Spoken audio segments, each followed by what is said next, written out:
1등급을 맞는 방법, 이것만 지키면 여러분들도 1등급을 맞을 수 있습니다. 지금 공개하겠습니다. 근데 궁금하지 않으세요?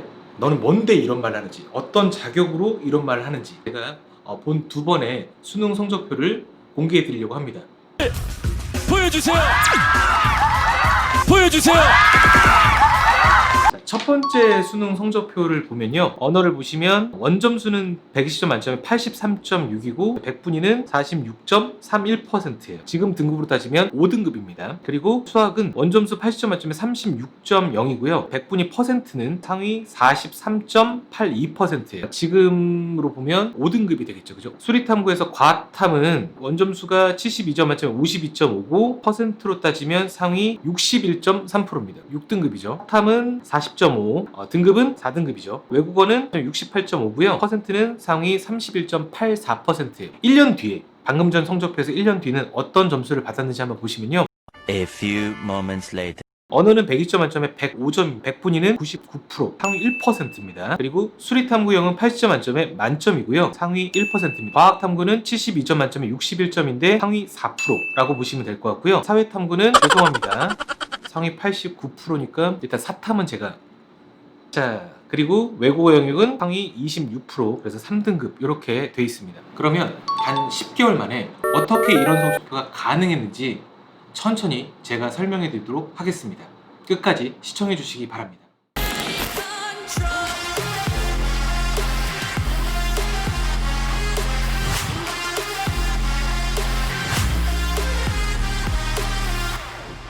Darwin TV.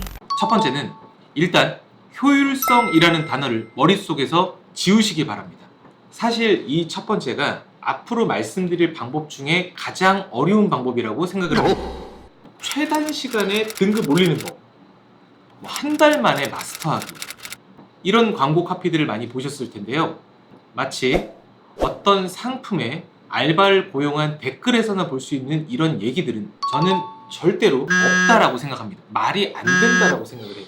그냥 성적 올리기에 간절한 친구들을 불러다가 상품이나 팔아먹으려고 하는 개소리라고 생각을 합니다. 말이 너무 심했을 수도 있지만 저는 그렇게 생각을 해요. 확실히 이거는 진짜 정말 말도 안 되는 얘기라고 생각을 합니다.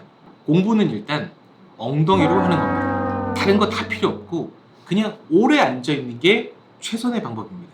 저는 실제로 학원 강사, 아이들 가르치는 일만 15년 이상 하면서 수많은 학생들을 봐온 결과 단 한 명도 예외는 없었습니다. 그럼 오래 앉아있는다고 공부를 잘 하느냐?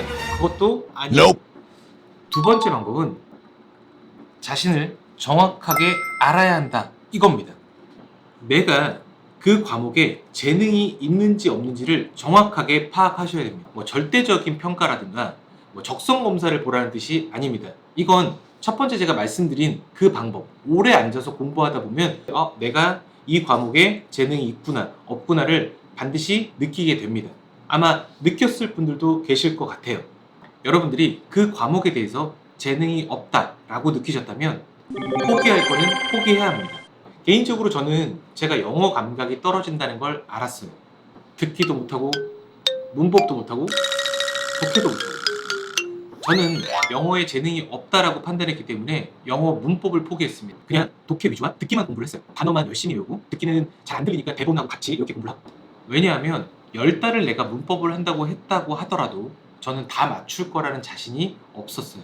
그러면 어떤 장점이냐면 내가 영어를 10시간 공부한다고 했을 때 독해, 듣기, 문법 이렇게 쪼개는 것보다는 문법을 아예 빼버리게 되면 독해와 듣기에만 주어진 시간을 배분할 수 있었다는 겁니다. 저는 그런 작전으로 들어간 거죠. 그러다 보면 따로 문법을 공부하지 않아도 자연스럽게 아주 기본적인 문법들이 나왔을 경우에는 내가 그 문제를 손댈 수 있었다는 거죠.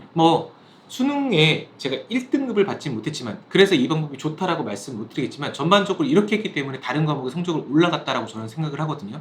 그렇기 때문에 결과적으로는 굉장히 만족했습니다.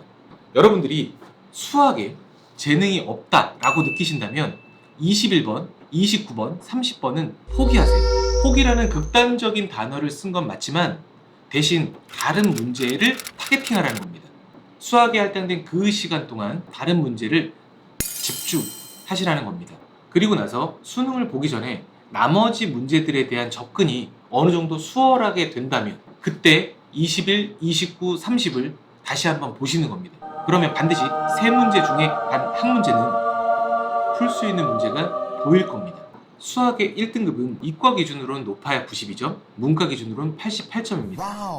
아시겠죠?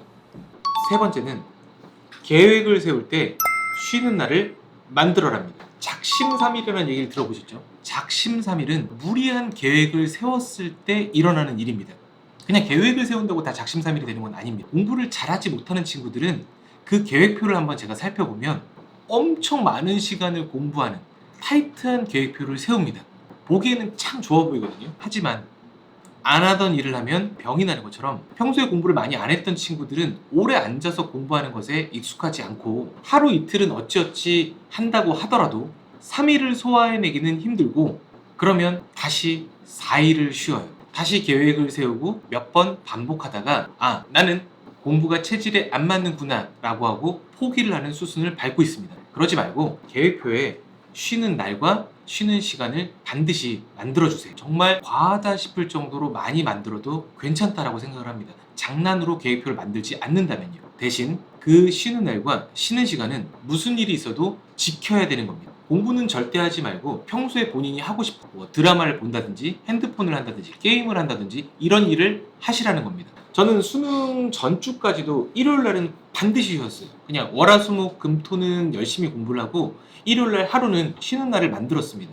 그 쉬는 날은 못 잤던 잠도 자고 그리고 밀렸던 드라마도 좀 보고 이러면서 그냥 하루를 정말로 즐겁게 편안하게 쉬었던 것 같아요.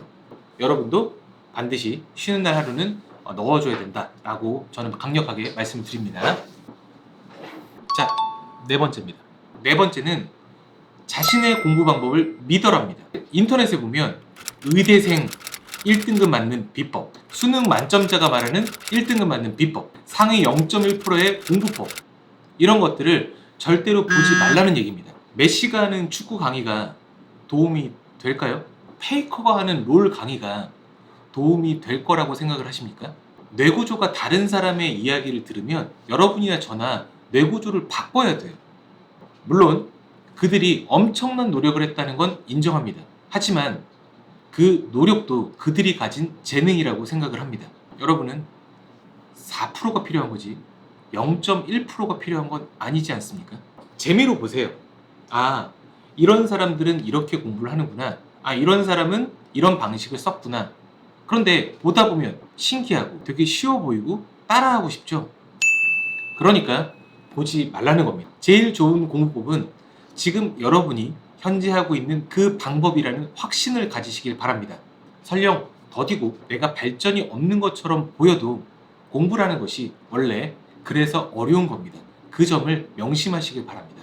여러분만의 지금 하고 있는 방법으로 좋은 결과를 얻게 된다면 그것 역시 여러분만의 공부법이 될 겁니다. 마치 제가 지금 여기서 여러분들에게 1등급 맞는 방법을 얘기해 주고 있는 거랑 똑같습니다. 다섯 번째는 제발 답안지를 보고 난 후에 질문을 하세요. 보통 학생들은 질문을 많이 합니다. 근데 질문을 할 때 대부분 10명 중에 9명은 어떤 식으로 질문을 하냐면 선생님 29번 풀어줘, 31번 풀어줘, 40번 풀어줘. 여러분도 혹시 이렇게 질문을 하고 계십니까? 이런 질문은 정말로 쓸데없고 어리석은 질문입니다. 시간 낭비고 여러분들한테 도움이 전혀 되지 않습니다. 답안지를 좀 충분히 보고 난 후에 전반적으로 내가 뭘 질문해야겠다는 걸 체크해 두세요. 예를 들어서 나 이 부분까지는 이해가 됐는데 이 부분이 이해가 안 된다라든가 아니면 여기서 어떻게 답안지가 이 생각을 했는지 라는 식의 정리를 하고 난 뒤에 질문을 하라는 겁니다. 그러면 여러분들이 하는 질문이 스스로가 절대로 가볍게 여기지 않습니다. 그러니까 내가 뭘 질문하기 위해서 어떤 준비를 해야 되는지를 알고 있기 때문에